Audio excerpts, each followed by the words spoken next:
गुरु के शरण फकीरवा। गुरु के शरण फकीरवा। तू पपीहा गुरु स्वाति के जल। तू पपीहा गुरु स्वाति के जल। गगन गुरु तू बसे रसातल। गगन गुरु तुम बसे रसातल। शब्द डोर गह गगन मंडल चल। शब्द डोर गह गगन मंडल चल। धारहिए गुरु चरण फकीरवा। धारहिए गुरु चरण फकीरवा। कथनी बदनी तज मेरे भाई। कथनी बदनी तज मेरे भाई। करनी कर कुछ होए भलाई। करनी कर कुछ होए भलाई। तब रहनी से लव रहलाई। तब रहनी से लव रहलाई। यह सतगुरु का बचन फकीरवा। यह सतगुरु का बचन फकीरवा। उठत बैठत सोया जागा। उठत बैठत सोया जागा। मन रहे इष्ट ध्यान में लागा। मन रहे इष्ट ध्यान में लागा। उपजै दृढ़ चित में अनुरागा। उपजत दृढ़ चित में अनुरागा। कर निस दिन यतन फकीरवा। कर निस दिन यतन फकीरवा। सहस कमल दल चढ़ त्रिकुटी आजा। सहस कमल दल चढ़ त्रिकुटी आजा। सुन महासुन तारी लगा जा। सुन महासुन तारी लगा जा। भंवर गुफा में मुरली बजा जा। भंवर गुफा में मुरली बजा जा। सतरह बीन की लगन फकीरवा। सतरह बीन की लगन फकीरवा। तू सतगुरु का आज्ञाकारी। तू सतगुरु का आज्ञाकारी। तू सारी है नहीं संसारी। तू सारी है नहीं संसारी। राधा स्वामी चरण शरण बलिहारी। राधा स्वामी चरण शरण बलिहारी। सेवक का यही चलन फकीरवा।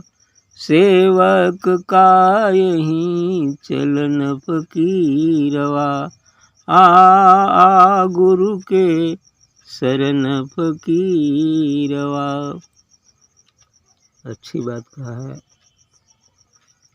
कि तुम गुरु के शरण में आ जाए। जैसा किसी ने भी कहा था ना, सर्वधर्मान परित्यज्य मामेकं शरणं व्रज अहम त्वां सर्वपापेभ्यो मोक्षयिष्यामि मा शुचः। यही बात आपका कहना है कि गुरु की शरण में आ जाओ। आ गुरु के शरण फकीरवा। फकीर जो संसार से राग से फाका मार लिया है वही फकीर होता है। तो आ गुरु के शरण फकीरवा, तू पपीहा गुरु स्वाति के जल। उदाहरण दे रहे हैं कि तुम पपीहा की भांति हो और गुरु स्वाति के जल की भांति है। जिस प्रकार पपीहा जल में होते हुए भी हंस जल में होते हुए भी पानी नहीं पीता है उस तालाब का, उसकी टक तो एकमात्र स्वाति की बूंद पर ही लगी रहती है और वह स्वाति का ही जल पीता है। उसी प्रकार सच्चे जिज्ञासु सच्चे साधक का तो यही दृष्टिकोण होना चाहिए कि मतलब यह संसार रूपी तालाब का जल जितना उपयोगी हो चलने फिरने के लिए उतना ही काफ़ी है। जैसे हंस चलता फिरता तो जल में है लेकिन पानी पीता है स्वाति नक्षत्र का, उसी प्रकार से संसार के कर्तव्य कर्मों को करते हुए उसका ध्यान तो स्वाति अर्थात स्व अर्थात अपने से मीन सदगुरु से निकले वो दिव्य फैज उस अमृत रस का ही पान करना चाहिए। इसलिए कह रहे हैं कि तू पपीहा स्वाति गुरु स्वाति केजल गगन गुरु तू बसे रसातल। दूसरा उदाहरण दे रहे हैं कि गगन तो गुरु तो गगन की समान है, विशाल है, और तुम रसातल में हो। अतल बितल सुतल तलातल बहातल रसातल। अब एक बात पताल है। रसातल नीचे पृथ्वी में 7 तल है, आखिरी पाताल है, 6वां रसातल है ना। जब पृथ्वी को हिरण्याक्ष ले गया था उसी रसातल में ही ले गया है ना, रसातल में ले गया। तो इस तरह से यह जो है तू पपीहा गुरु स्वाति के जल और गगन गुरु तू बसे रसातल। गगन तो गुरु तो गगन में निवास करता है, शून्य में निवास करता है, उस मानसरोवर में निवास करता है। तू तो रसातल में है, पृथ्वी पर भी नहीं, ऊपर भूमंडल में नहीं, रसातल पर है। ये बात कह रहे हैं। शब्द डोर गह गगन मंडल चल। इसलिए कह रहे हैं कि शब्द का डोर पकड़ करके उस जो है सद्गुरु शब्द का डोर पकड़कर गगन मंडल चलो, अर्थात सूरत के माध्यम से उस शब्द अर्थात प्रकाश अर्थात सद्गुरु का दामन पकड़कर अब तुम गगन मंडल पर चढ़ो अर्थात शून्य में चलो। धार ही गुरु चरण पकड़ो और हृदय में गुरु की चरणों का ध्यान करो अर्थात गुरु का स्मरण करते रहो। कथनी बदनी तज मेरे भाई करनी कर कुछ होए भलाई। आगे करें संसार में जो बहुत सारे लोग कथनी करनी बदनी करते रहते हैं, केवल बातें करते हैं। बदनी मन वही बोलते रहते हैं लेकिन ज्ञान के नाम पर शून्य है। शब्द ज्ञानी तो हैं लेकिन ब्रह्म ज्ञानी नहीं है। तो इसलिए कहते हैं कि कथनी बदनी तज मेरे भाई करनी कर कुछ होए भलाई।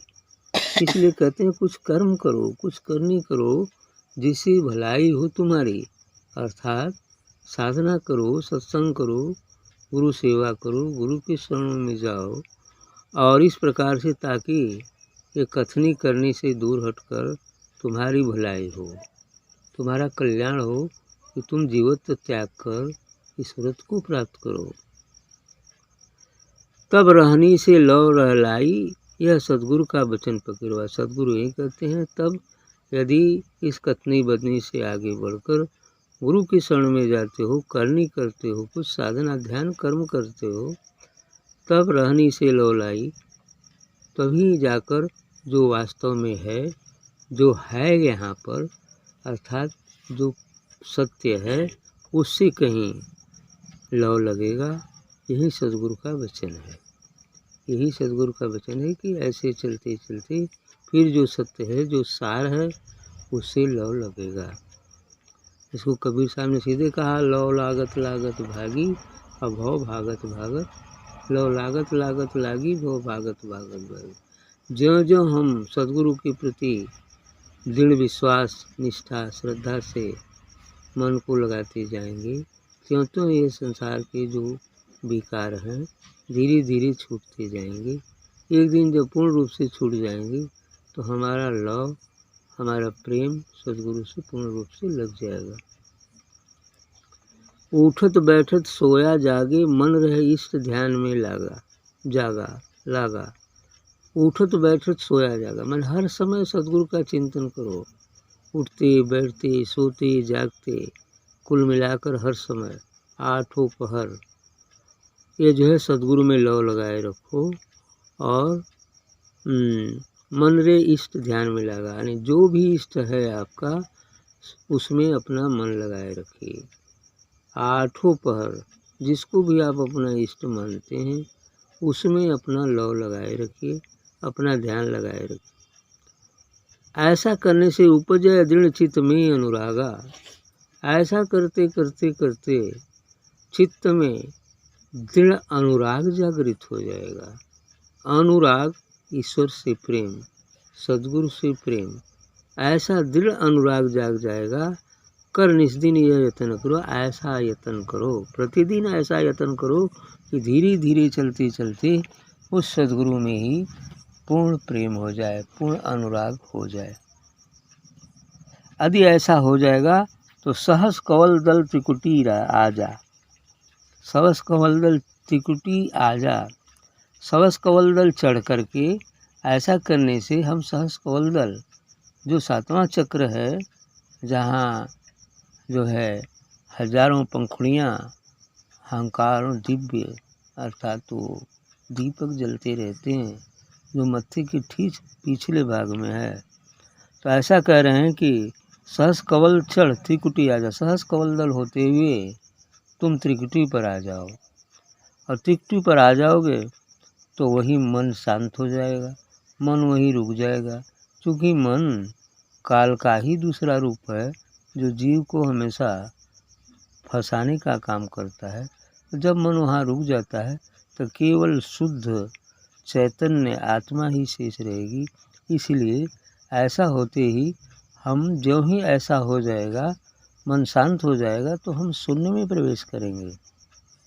अब शून्य में प्रवेश करते ही अब वहाँ अपने निज स्वरूप का बोध होगा और फिर आगे बढ़ते हुए अजपा जाप के माध्यम से हम महाशून्य में पहुँच जाएंगे। आगे शून्य महाशून्य तारी लगा जी, तो शून्य से महाशून्य में जाएंगे। महाशून्य के बाद है भंवर गुफा। आगे करे महाशून्य के बाद भंवर गुफा में मुरली बजा जा। भंवर गुफा से वो सोहंग की ध्वनि निकलती है, ऐसा मुरली बजा जा। सत रह बीन की लगन फकीरवा, ऐसा ही सत का जो है लगन लगी रहे। और इस भंवर गुफा के जस्ट बाद ही वह सचखंड है, वह सत्य है। जो ओम तत्सत है वही सत्य ही वहाँ है सचखंड में।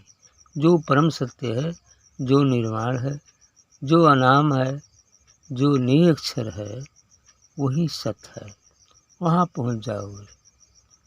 यही पड़ाव है, यही हमारा निज स्थान है। तू सद्गुरु का आज्ञाकारी। आगे कहते हैं कि तू सद्गुरु का आज्ञाकारी बन जाओ। तू सारी है नहीं संसारी, तू सार है, मूल तत्व है। सार तत्व तुम ही हो, संसारी नहीं हो। संसारी तो बन गए हैं, हम संसारी बन गए हैं, लेकिन हमारा जो स्वरूप है, निज रूप है, वह संसारी नहीं है बल्कि सारी है। सारी का मतलब सार तत्व है। और परमात्मा व निर्गुण ही, निरक्षर ही सार है। क्योंकि जैसे दूध को मथने के बाद घी निकलता है, ऐसे ही इस संसार को मथ करके जब हम आगे बढ़ेंगे तो सार क्या निकलेगा? वह परम सत्य सत्य है ना। कोई भी चीज़ का जब सत्य निकालते हैं तो उसका मूल तत्व वह सत्य होता है। जैसे पहले जवाइन सत्य, अजवाइन सत्य चलता था, तो अजवाइन बहुत सारे अजवाइन को निकालने के बाद थोड़ा सा सत्य निकलता है। उसी तरह 5 किलो दूध का सत्य निकालेंगे तो क्या निकलेगा? ग्रीन टी वही सत होता है। ठीक, किसी चीज़ का सत निकालेंगे तो वही सार तत्व निकल कर आएगा, है ना? ऐसी चीज़ है। तो इसलिए कह रहे हैं तू सद्गुरु का आज्ञाकारी, तू सारी है नहीं संसारी, तू सार तत्व हो, तुम संसारी नहीं हो। राधा स्वामी चरण शरण बलिहारी, राधा स्वामी का चरण, सद्गुरु का चरण ही और उनकी शरण में रहना ही बलिहारी है। और सेवक को यही चलन फकीरवाई, या सेवक का वास्तविक चलन, वास्तविक धर्म तो यही है कि वह आठों पहर 24 घंटे ही सद्गुरु का ध्यान करे। यस, बढ़िया बात है।